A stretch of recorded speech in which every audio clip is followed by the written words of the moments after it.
Oi, galera, tudo bem? Deus abençoe vocês. Sejam bem-vindos. Hoje é quinta-feira, né? É dia 26 de agosto. Tudo bem com vocês? Tenho uma palavra de Deus para trazer para você, tá bom? A gente vai vendo aí muitas coisas acontecerem, né? Desenrolando.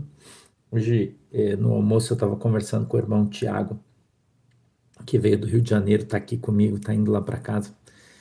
E ele perguntou para mim, pastor, quais as novidades? Eu falei, nenhuma, não tem novidade nenhuma, porque a gente que já foi orientado por Deus já sabe o que está por vir, né? Então a gente só vai vendo as coisas se confirmando, caminhando no sentido de cumprir exatamente aquilo que Deus falou para nós que iria acontecer, né? Então a gente vai vendo tudo o que está acontecendo, como, por exemplo, ontem o presidente do Senado ter recusado, né, o pedido do presidente da República de impeachment, né, pelo menos de procedimento de investigação no Senado, que é um requisito, um preceito básico da Constituição, né, o presidente do Senado deveria ter aceito, né, é obrigação dele, né, então ali foi o último tiro, na verdade, né, mas a gente já sabia, na semana passada, quando o presidente entrou, eu já tinha dito para vocês, e não porque, o pastor sabe tudo, não, não é isso, mas todo mundo já sabia que ele não iria aceitar, né? Todo mundo sabia, entendeu? Todo mundo sabia que ele não iria aceitar porque ele faz parte da corja, né? O presidente do Senado faz parte do time, faz parte da galera deles lá. E eles não vão se levantar uns contra os outros, né? Eles querem derrubar o presidente. É o presidente contra todo mundo, né? Então a gente já sabia que ele não ia aceitar isso, mas era preciso para aquilo que há de vir, né? Era preciso que fosse dado entrada nisso para que todas as vias democráticas tivessem sido acionadas, para que todos os entes envolvidos nisso tivessem a oportunidade de descumprir a Constituição, que foi o que aconteceu, né? Então a gente não tem novidade nenhuma nisso, né? Continua tudo como era antes no Mar de Abrantes, não é? Tudo como era antes no Mar de Abrantes e a gente está aí. Então, esperando, vamos esperar agora pacientemente mais uma semana, né? Hoje já é quinta, amanhã já é sexta-feira. E na semana que vem ainda veremos alguns desdobramentos, tenho certeza, né? Que a gente vai ver alguns desdobramentos ainda. E acredito que vamos caminhando forte para o dia 7, todo mundo, né? Todos nós, como igreja, como povo, né? Vamos caminhando forte, a gente está vendo uma adesão muito forte da igreja, eu fico bem feliz de ver as notícias, né? Que os pastores aí, os mais conhecidos, né?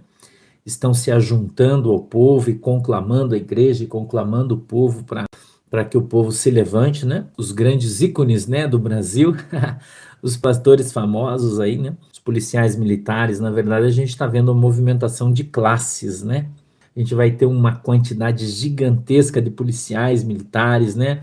De bombeiros, enfim, né? De todas as classes, né? Do pessoal das igrejas, os padres católicos estão convocando as pessoas, né? Não é um, né? Os padres estão convocando aí as suas igrejas a saírem para protestar, entendeu?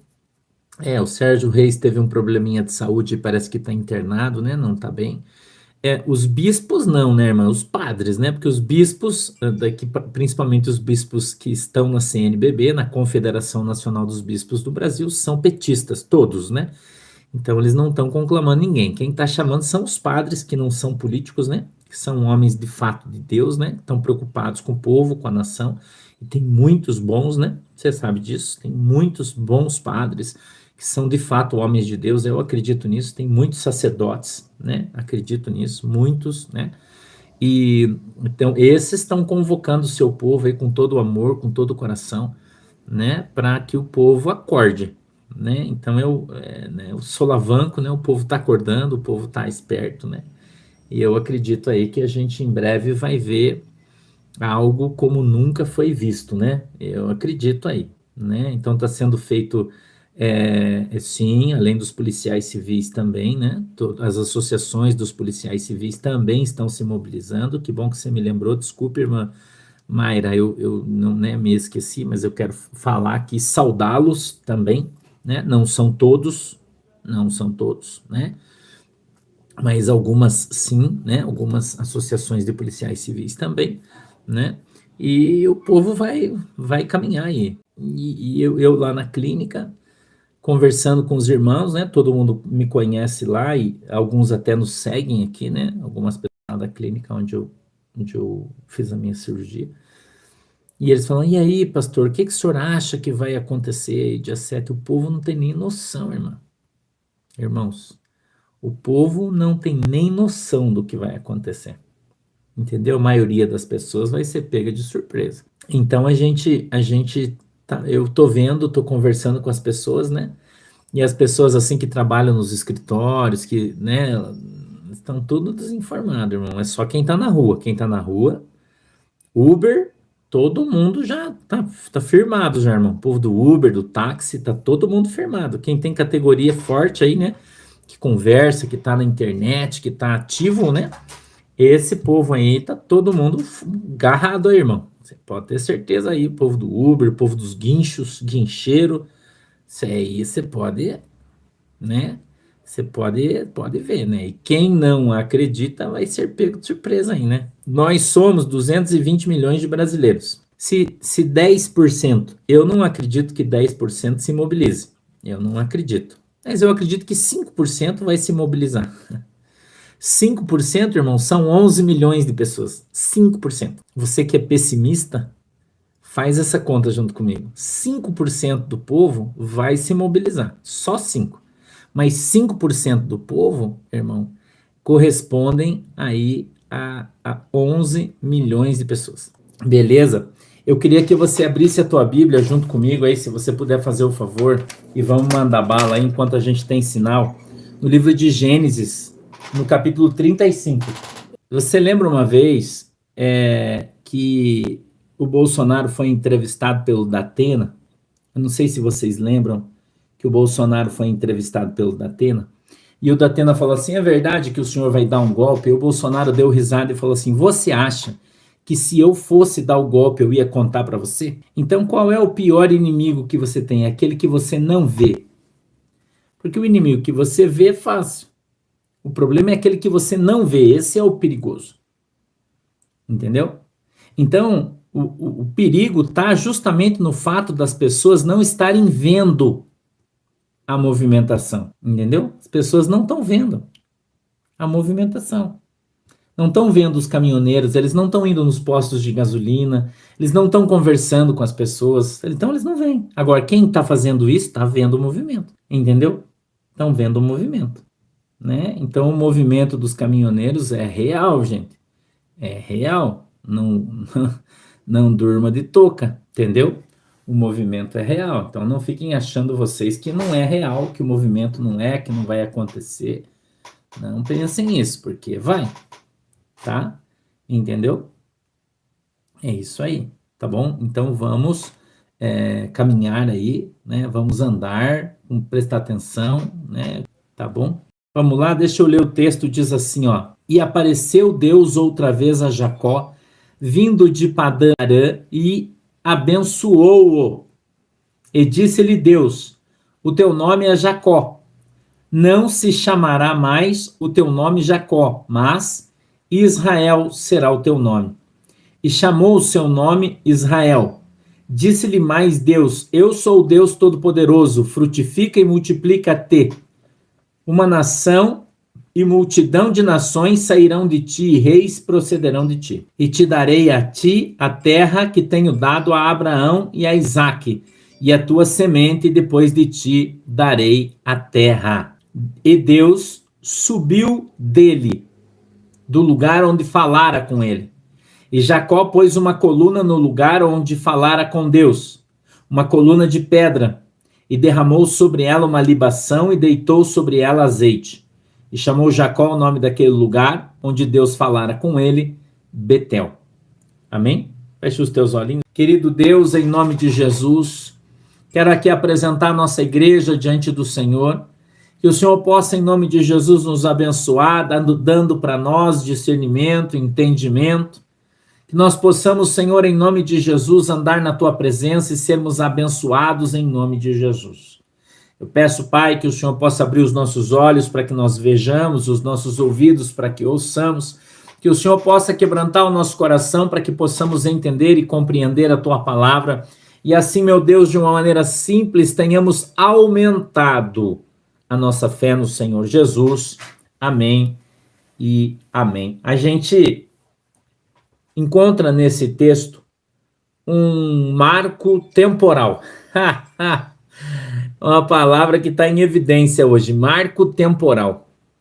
Por quê, pastor? Porque aqui Deus marcou um tempo na vida de Jacó.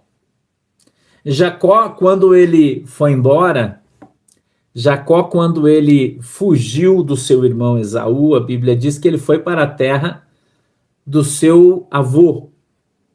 O seu avô se chamava Labão.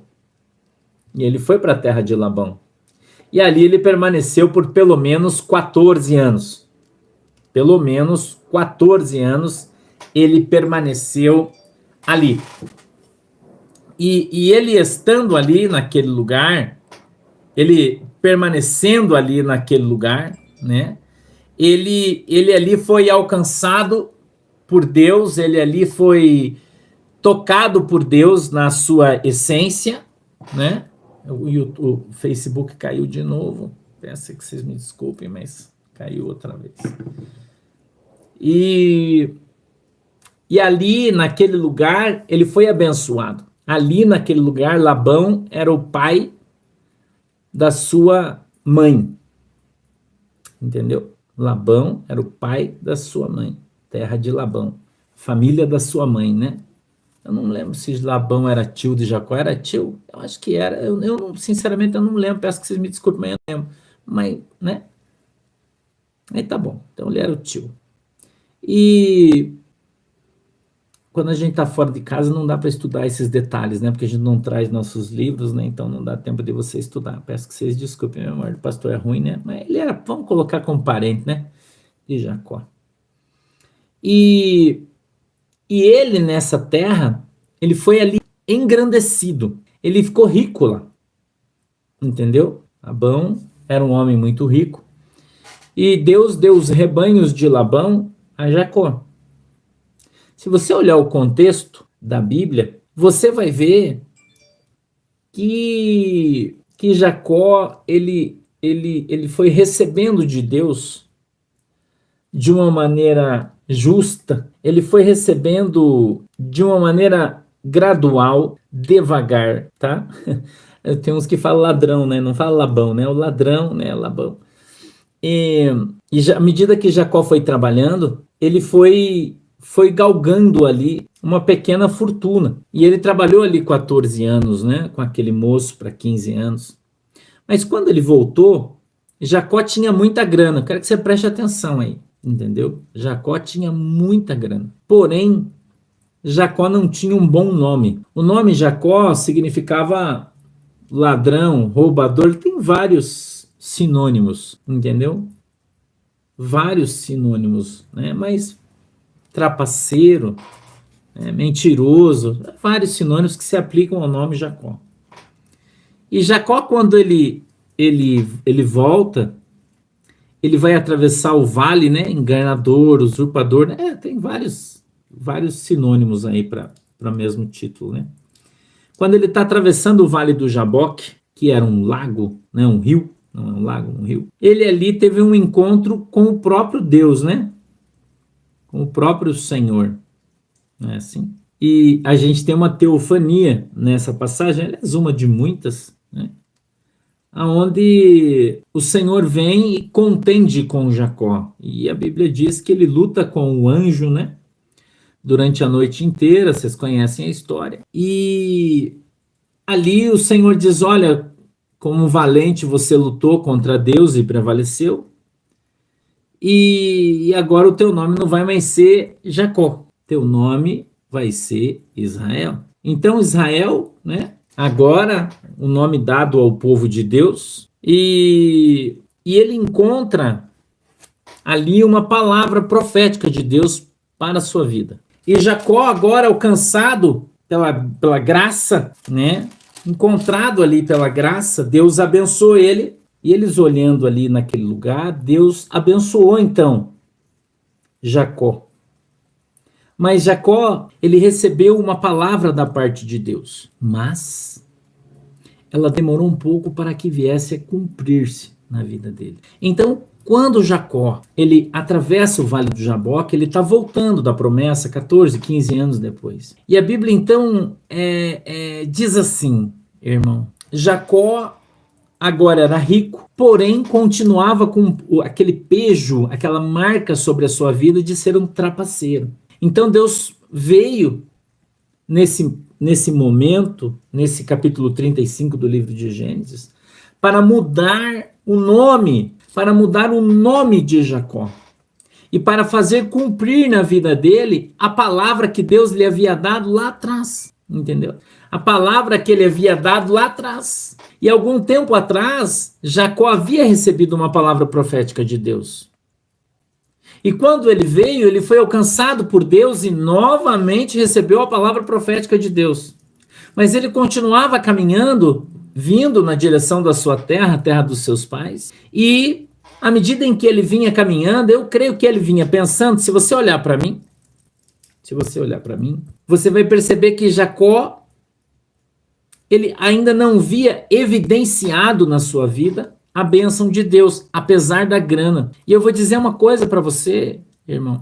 Escute aqui, que eu vou dizer para você. Às vezes, a gente recebe de Deus uma bênção financeira, a nossa vida financeira melhora. E muita gente acha que a sua vida financeira é o melhor que Deus pode lhe dar. Mas eu vou dizer para você, a promessa de Deus é que eu e você recebamos da parte do Senhor um novo nome. E quando você olha esse texto, você encontra aqui uma metáfora, você encontra aqui figura de linguagem de algo que viria a acontecer, porque a Bíblia diz que no céu nós vamos receber um novo nome. Então nós esperamos de Deus as coisas aqui na terra. Jacó já tinha recebido as coisas aqui na terra. Ele já era próspero, ele já estava na bênção, já estava tudo certo na vida dele. Porém, ele ainda tinha aquele peso sobre as suas costas de ser um enganador, de ser um usurpador, de ser o cara que não tinha as coisas adequadas, entendeu? Era como se a bênção dele tivesse mais ou menos pela metade. A bênção dele não era ainda completa, total.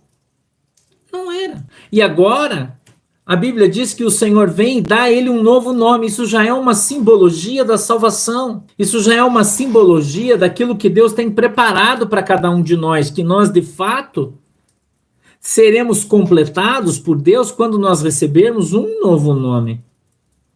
E Jacó recebe agora o nome novo, um nome dado a ele por Deus. Eu queria chamar a tua atenção para que você prestasse atenção aqui, porque a Bíblia fala no verso 9, apareceu Deus outra vez a Jacó. Então Deus veio agora para cumprir aquilo que ele havia prometido. Então, quando a gente observa o texto, a gente consegue compreender que um tempo, irmão, é o tempo da promessa. E o outro tempo é o tempo em que vai se cumprir a promessa. Você entendeu? Um tempo é o tempo da promessa. E o outro tempo é o tempo em que vai se cumprir a promessa. Então, Deus veio primeiro e profetizou na vida dele. E depois veio um pouco mais tarde e cumpriu essa promessa. Então, há sempre entre o dia da promessa e o dia em que vai se cumprir a promessa, há um lapso de tempo, há uma demora às vezes. Às vezes há uma demora. E essa demora, muitas vezes, faz com que as pessoas desistam de esperar. Faz com que as pessoas desistam de estar na presença de Deus. Faz com que as pessoas não permaneçam no lugar esperando o Senhor. E eles perdem a bênção. Mas Jacó não perdeu a bênção, porque ele permaneceu esperando pelo Senhor. Ele permaneceu pacientemente esperando a Deus. Veja, a representação do tempo, a gente não sabe quanto tempo foi entre o verso capítulo 30 e 31 quando Deus manda Jacó voltar para sua terra, até que ele fala com ele no Vale de Jaboque, até que ele chega, não é muito tempo, né? Não é muito tempo, que não era muito longe onde eles vieram, apesar de que eles vinham no passo do gado, a Bíblia diz, né? Então demorou um pouco. Mas eles vinham caminhando de maneira tranquila. E a gente olha, a gente vê Jacó sendo abençoado. Eu tenho dito para vocês que o Velho Testamento, a Bíblia diz no Novo Testamento que o velho foi abolido, a velha aliança, mas ele serve para nos ensinar. Por que que ele serve para nos ensinar, pastor? Porque a gente vê o que os caras fizeram, o que eles colheram, o que eles plantaram, o que eles colheram. E isso fica para mim e para você como um exemplo. Essa é a função do Velho Testamento. Ele é um exemplo para a gente. Um exemplo de comportamento, do que as pessoas fizeram, de como as pessoas se comportaram, o que elas receberam com isso. Entendeu? Então, a gente observa Jacó agora recebendo esse nome de Deus. No verso 11 diz assim, ó: disse-lhe mais Deus, eu sou o Deus Todo-Poderoso, frutifica e multiplica-te, uma nação e multidão de nações sairão de ti, e reis procederão de ti. Veja que Deus vem à terra para lançar a sua palavra, para criar o futuro. Como é importante a palavra dita. Tudo criou-se em função da palavra. Quando Deus veio para criar a terra, ele usou a sua palavra. Ele veio na terra e disse: haja luz, e houve. E agora ele vem para Jacó e diz para ele assim: vai e frutifica e se multiplica. Então Deus se utiliza da sua palavra para trazer sobre Jacó a herança de Israel. As palavras, elas são sementes que vão brotar, vão crescer, é isso mesmo, irmão. Então veja como é importante as palavras que saem da nossa boca. Como é importante quando você conversa com o teu filho. Como é importante quando você lança palavras sobre a tua família. Como é importante você não lançar maldições sobre o teu filho. Quando alguém faz um comentáriozinho idiota e você fala: meu filho é um preguiçoso, meu filho não quer nada com nada, meu filho não quer isso. Você está lançando palavras, você está jogando sementes sobre a vida do seu filho, entendeu?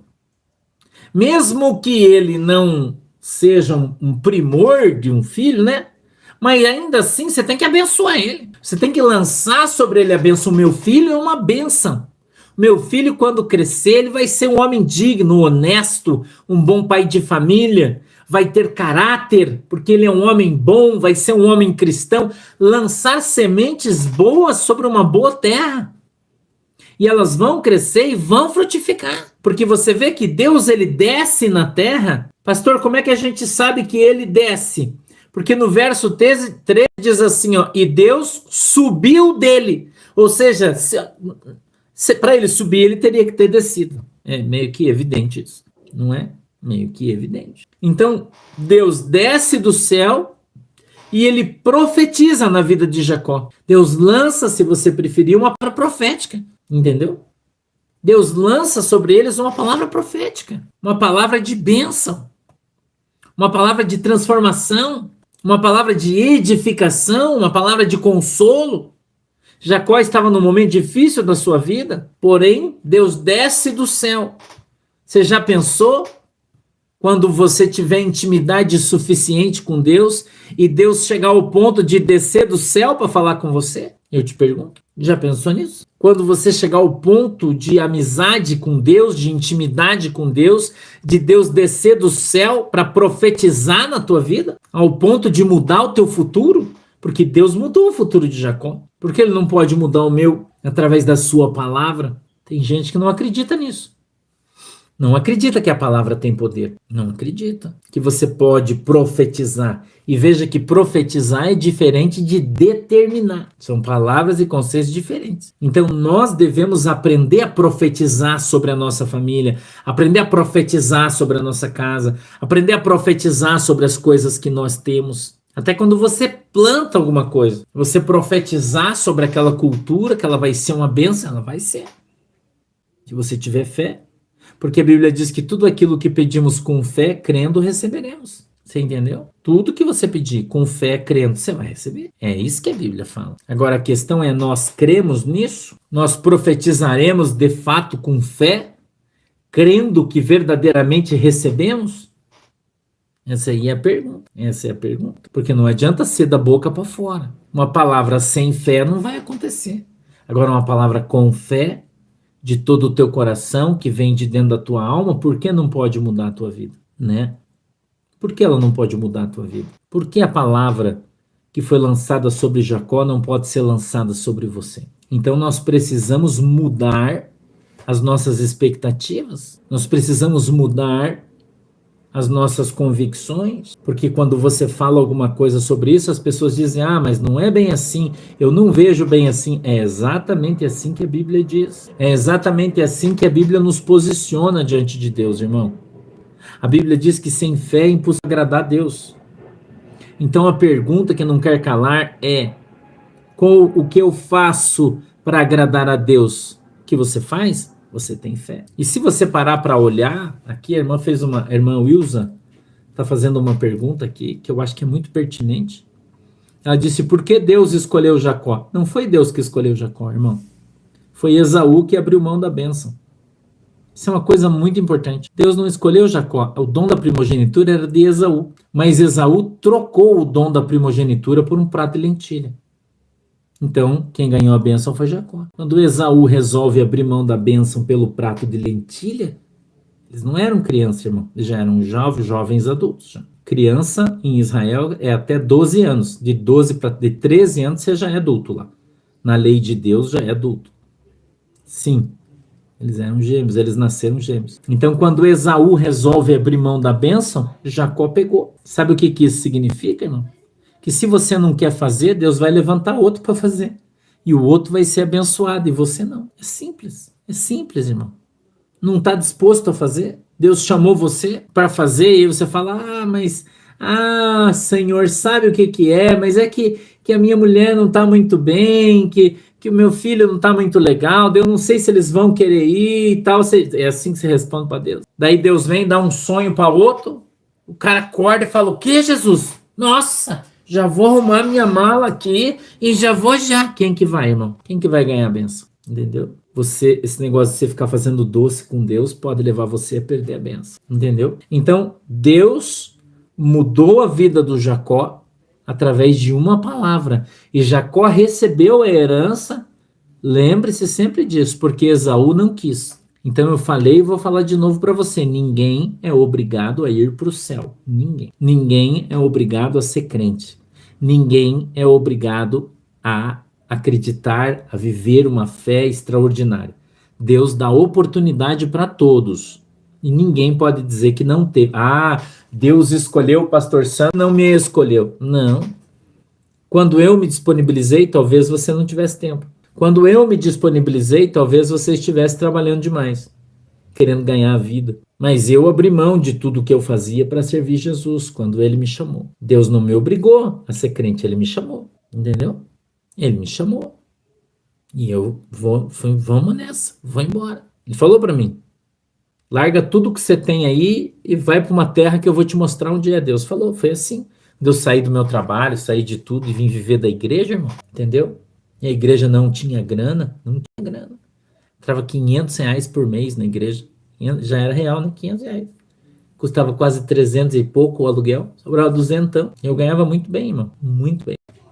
Eu tinha um cargo de comissão na Assembleia Legislativa.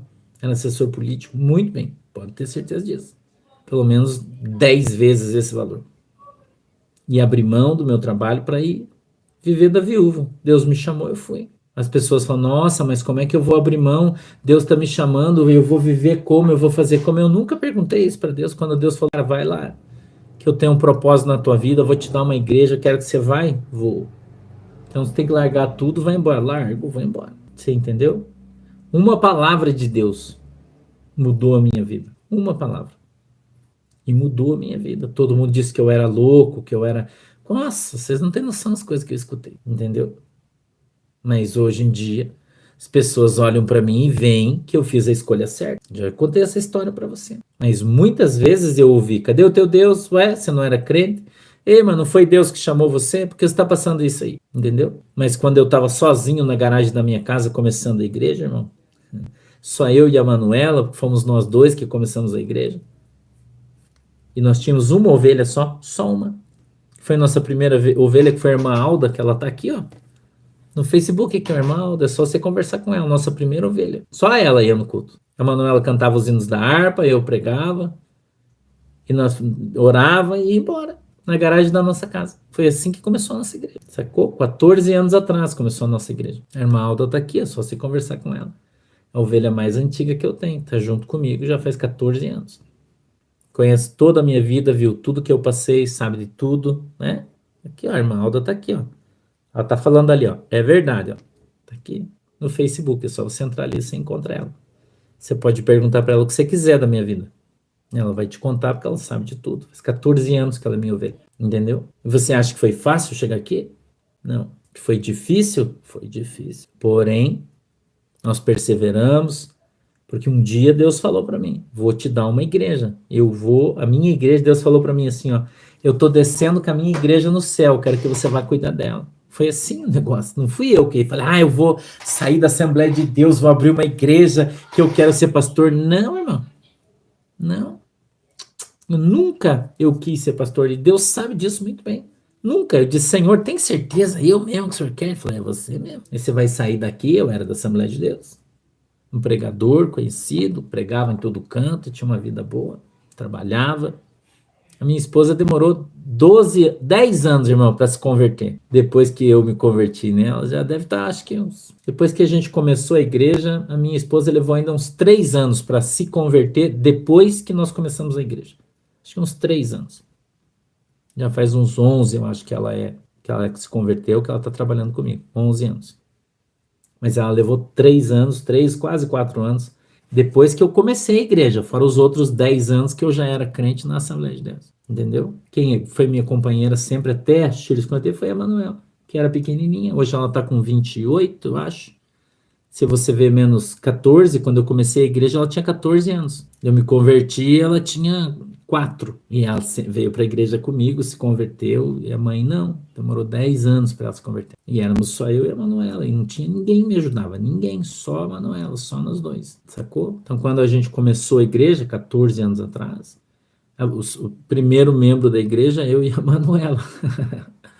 É isso aí, Deus mandou eu sair, irmão. Saí e fui embora. Saí do meu trabalho, porque quando eu congregava na Assembleia de Deus, eu trabalhava, ganhava muito bem. Eu tinha uma Mitsubishi bonita, nova, bem vermelha. Pastor, não quero próspero, entendeu?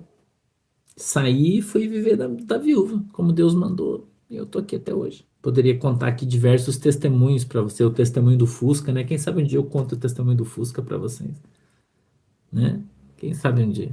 Pastor, conto para vocês um testemunho do Fusca. Né? E a gente vem vindo de lá para cá, trabalhando, se esforçando, mas um dia, irmão, Deus fez uma promessa sobre a minha vida. Deus veio e lançou uma palavra profética sobre a minha vida, entendeu? E eu acreditei, irmão, eu botei fé, porque eu conhecia quem estava falando comigo, botei fé e vim de ponta cabeça. Se você quiser conversar, a pastora Ana está aqui no Instagram. A pastora Ana é minha irmã mais nova. Ela é pastora da nossa igreja auxiliar, ajuda o pastor aqui. Você pode perguntar para ela também, ela pode te contar se o que o pastor está falando é verdade ou mentira. Então eu fiz isso porque Deus mandou eu fazer, não porque eu quis. Eu nunca quis ter uma igreja. E Deus é testemunha disso. Então, para ter chego aqui onde a gente está hoje, irmão, Deus veio me capacitando dia a dia, me ensinando, me ajudando. E se não fosse Ele, não estaria aqui com certeza. Então, quando eu falo para você as coisas, eu falo para você do que eu vivo, do que eu vivi. Eu não dou testemunho dos outros. Eu não dou. Às vezes, né? Mas eu normalmente dou os meus testemunhos, porque eu tenho muito testemunho para te contar em 24 anos com Jesus. Então eu não estou contando história da carochinha para você, eu estou te dando testemunho. Todo o testemunho que eu te dou tem RG e CPF. Então a gente precisa prestar atenção nesses sinais que Deus dá para nós. Quando Deus envia um profeta para falar algo para você e você sabe que é de Deus. Você sabe que é de Deus. Deus envia um testemunho para você, você sabe que é de Deus, porque você conhece o Senhor. Você sabe a maneira como Deus fala com você, eu sei a maneira que Deus fala comigo. E às vezes eu recebo umas palavras proféticas que você acha que não recebo. Bom, claro que eu recebo, claro que eu recebo. Eu recebi uma esses dias de uma irmã lá do Rio de Janeiro, da Assembleia de Deus. Ela ligou para mim, nossa seguidora tá aí, deve estar aqui no vídeo aqui assistindo conosco. Uma querida, ela. Seu marido, um querido. E ela disse, pastor, Deus falou algo para mim, pediu para mim te entregar. Eu falei, revela o manto aí, vaso.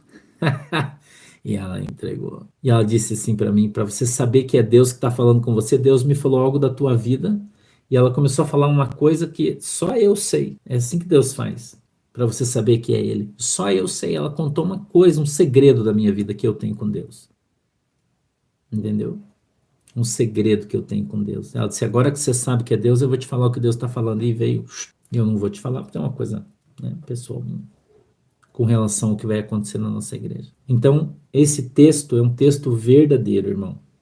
Quando Deus quer honrar alguém, Deus desce do céu e fala para que a palavra dele venha se cumprir. Deus usa a boca do profeta muitas vezes para profetizar na tua vida. E aquela palavra profética, quando ela desce no mundo natural, ela tem efeito, ela acontece.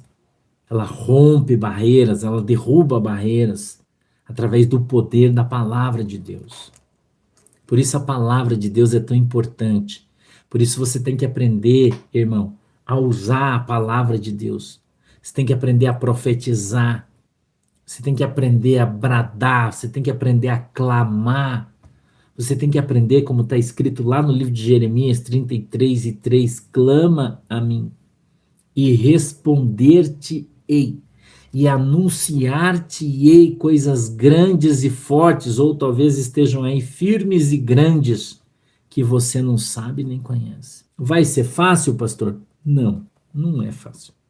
Porque você está me acompanhando, você está vendo como eu levo porrada. Eu levei a vida inteira. A vida inteira eu levei porrada, a vida inteira as pessoas falavam de mim. Tinha um diácono da nossa igreja, que era da Assembleia de Deus, um diácono, que era da Assembleia de Deus. Ele passava na frente da garagem da minha casa quando eu fazia culto, eu, a Manuela, a irmã Alda, a irmã Regina, nós éramos em 5 ou 6 pessoas que estavam fazendo culto e ele passava lá na frente. E eu saí de uma Assembleia de Deus muito grande, muito grande. E quando eu fui sair da Assembleia de Deus, o meu pastor não queria deixar eu sair, porque ele falou, você tem que ficar aqui, você tem um ministério, você vai ser um grande pastor da Assembleia de Deus, mas eu saí porque Deus mandou eu sair. E fui para a garagem da minha casa era simples, vocês viram, até eu postei uma foto esses dias de uma casa azul de madeira, era aquela casa lá, pequenininha, cabia talvez 15, 20 pessoas na minha garagem, não mais que isso. A gente não tinha grana já nesse tempo, então tinha cadeiras simples ali, algumas da cozinha. A gente fez um púlpito de tábua de forro. Eu e a Manuela que fizemos, estava igual a nossa cara, porque a gente não sabia, né? Colocamos uma toalha em cima e mandamos bala, irmão. E ele passava lá na frente e ele dava risada, ele chegava na igreja e falava para as pessoas assim, hoje eu passei lá na frente da igreja daquele pastor de 20 ovelhas. Era assim que eles me chamavam, pastor dos 20, sabia?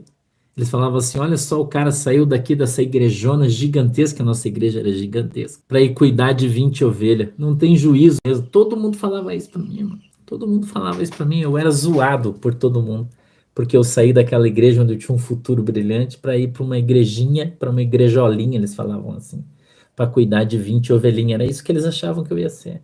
E hoje a minha igreja, a igreja do Porto de Cristo, já é 5 vezes maior do que a Assembleia de Deus de onde eu saí. E ela nem começou a crescer ainda, que a gente nem abriu as igrejas físicas ainda, entendeu? Hoje as pessoas veem eu passar na rua, aquelas pessoas que falavam isso, esse tipo de coisa, que escarneciam, que brincavam, vem, bate nas minhas costas assim, ó. Faz assim, ó. Tem coisa que não precisa você falar, né? Entendeu? E aquelas pessoas que falavam de mim, eles continuam lá.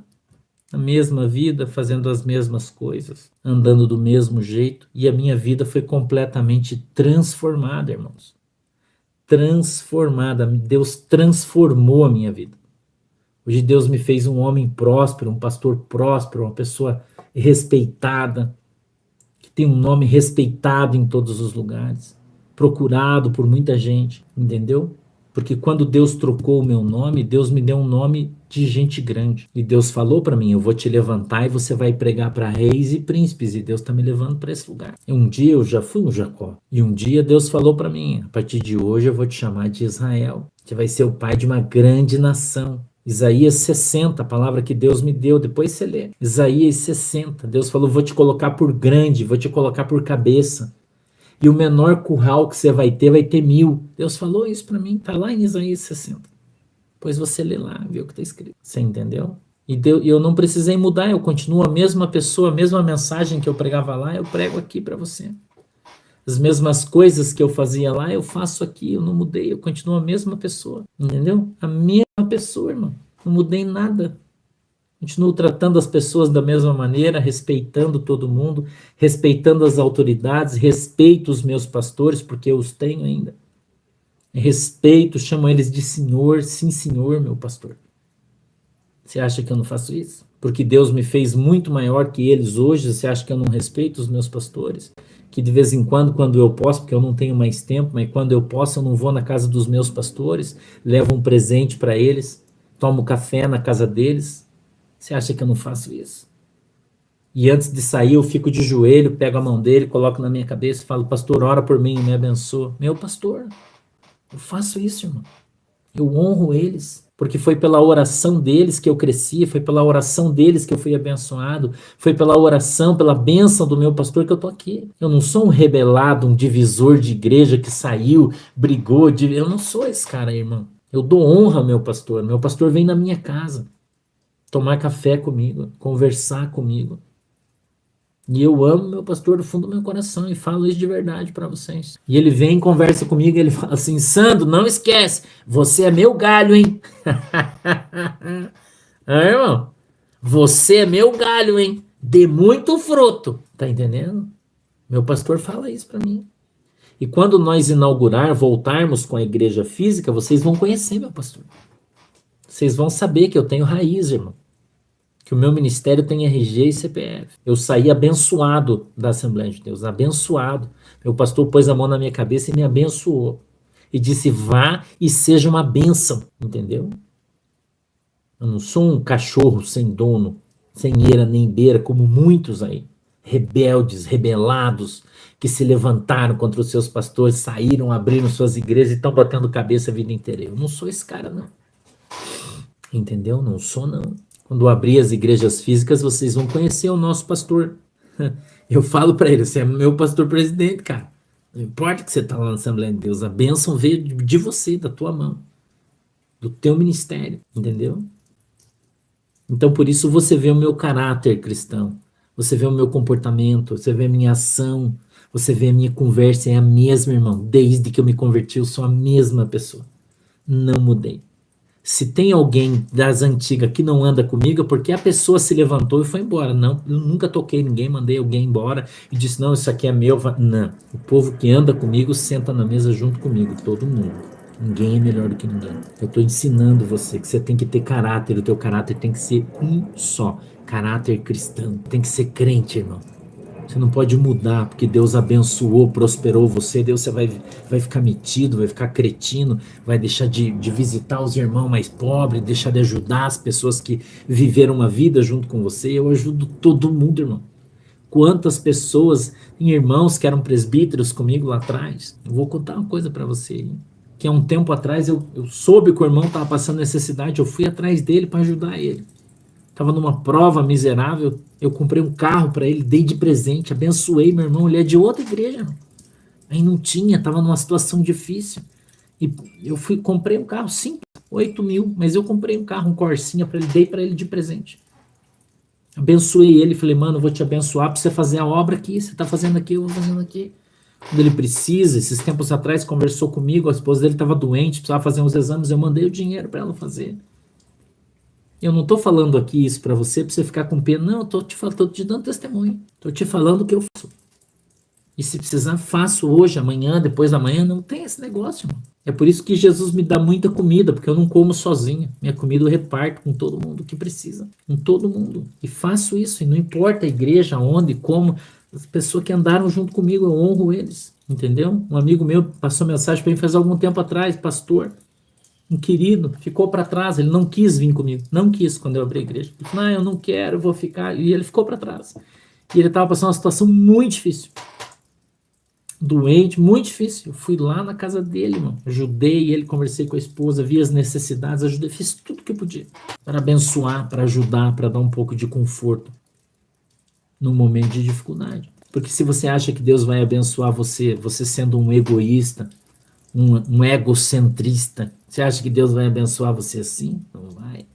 se você não se compadece com seus irmãos, se você não chora com os que choram e não sorri com aqueles que sorriem. A Bíblia diz que você deve ser assim, que você deve se compadecer das pessoas, se você não se compadece das pessoas que você conhece, que vivem com você, que você sabe que estão vivendo momentos difíceis. Ah, mas o cara te ferrou lá atrás, ou não interessa. Ah, mas lá atrás ele te abandonou, foi embora, não importa. E o tempo que ele andou comigo, que ele me honrou, que ele orou, que ele me ajudou, não vale nada? Então aprenda, irmão, a fazer aquilo que Jesus faria. Isso é ter um caráter cristão, é se preocupar com o seu irmão, se preocupar com o bem-estar daqueles que, pelo menos daqueles que você conhece, pelo menos daqueles. Né? A gente não consegue fazer tudo por todos, mas quando você tem a oportunidade de fazer, você tem que fazer. Quando você tem a oportunidade, Deus te abriu a oportunidade, você voltou da casa do Labão, agora você tem muitas ovelhas, muito carneiro, né? Você tem bastante, então você tem que lembrar que você voltou para a terra e tem muita gente que precisa de você, por isso Deus te deu muito, para você ajudar as pessoas. Não é para você enfiar no investimento pro resto da tua vida, Jesus volta e perde tudo. Não, não é para isso, entendeu? Dá honra, irmão, a quem tem honra. Aprende isso. Dê honra a quem tem honra. Quer ser honrado por Deus? Honre as pessoas. Para as pessoas saberem que quando eles precisarem de você, eles podem contar com você. Que você é um homem de Deus. Eu já disse, nós precisamos ser luz no meio da escuridão. E Deus está buscando os verdadeiros adoradores. Deus não vem buscar os falsos. Então não adianta você parecer ser. Não adianta você parecer para os outros. Você vir aqui e contar mentira e não ser. Entendeu? Não adianta. Você precisa ser verdadeiro, irmão. Você precisa ser luz no meio da escuridão. Você precisa fazer a diferença. É para isso que Deus chamou você, dentro das tuas possibilidades. Eu faço dentro das minhas possibilidades. Se eu não posso, eu não faço. Se eu posso, eu faço. Às vezes eu não posso. Pessoas falam comigo, não tem como eu fazer. Eu falo, desculpe, mas eu não posso. Mas quando eu posso, eu faço. Então tudo nós devemos fazer. A Bíblia diz, aquilo que é dado em tuas mãos, faça conforme as tuas possibilidades. É isso que a Bíblia diz. Que nós possamos ser luz, ser sal na terra. Luz no meio da escuridão. E certamente faremos a diferença. E fazendo a diferença, o nome do Senhor será glorificado. E aí, irmão, você já vai receber teu galardão. Tá legal? Vamos orar? Fecha os teus olhinhos aí. Querido Deus, em nome de Jesus, eu peço que o Senhor nos abençoe, que a tua mão poderosa esteja sobre as nossas vidas, que o Senhor possa nos alcançar, nos abençoar na autoridade e no poder do teu santo nome. Meu Deus, eu peço que a tua mão poderosa venha sobre a vida de cada um dos meus irmãos, para que o Senhor nos guarde, proteja e nos livre de todo mal, em nome de Jesus. Amém e amém.